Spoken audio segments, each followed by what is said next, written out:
Hi guys, welcome back to another video. And this year alone, listening to podcasts has become a valuable part of my growth. It's become another kind of normal to my week. I've accumulated so many insights that I've been able to absorb into my newsletter as a snippet of value. If you're new here, my name is Abhishek. I'm a graduate engineer working in Leicester. And in this video, I'll highlight what app do I use to listen to podcasts more productively and how I review my saved highlights. So without any further ado, let's get into it. I'll have the relevant agenda available in the show notes below, so you guys can skip around to the relevant sections of the video, or alternatively you can watch the whole video altogether. Listening to podcasts has provided a great degree of insight through various mental models, concepts, principles that I've been able to sort of introduce into various other mediums, such as my blogging posts or YouTube and to sort of dig down and get a richer sense of perspective into what the idea contains and how it can be expanded in different areas. So previously, I've been using Spotify and Catcher to listen to various speakers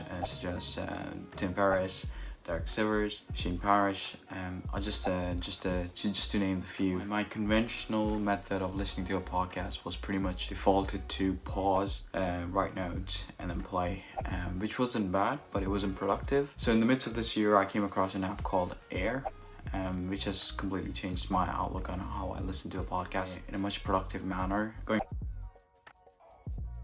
So I started using Air because of its versatility on how productive it is. Without having to sort of stop the podcast itself, I can continue to play the podcast through the use of this button, which is snip codes, which the attribute of this button allows you to save 15, 30, 45 seconds of internal audio clip without having to interrupt what else you're sort of doing in the midst of listening to a podcast. The second advantage of this particular app is that I can sort of multitask between doing my recreational activities like going to the gym or running or even grocery shopping without having to conventionally pause, write notes, and then play again. Moving forward, how I review my notes will be discussed.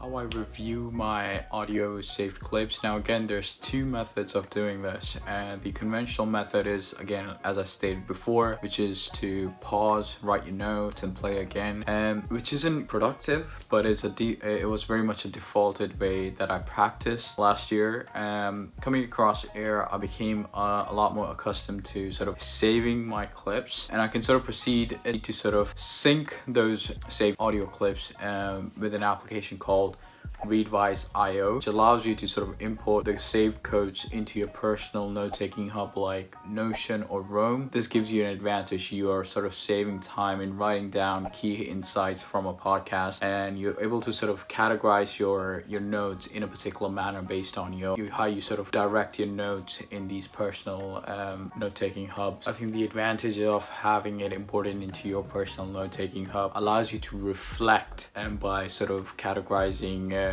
your findings through bidirectional linking or creating a suitable tag system based on the concepts, whether it's a thinking-based podcast or a knowledge-based podcast. So it gives you that leverage on, rather than writing physical handwritten notes, you already have insights available. You're able to distill key information and sort of act upon them based on whether you wish to sort of progress them in sort of expanding onto them by creating a blog post or a YouTube video.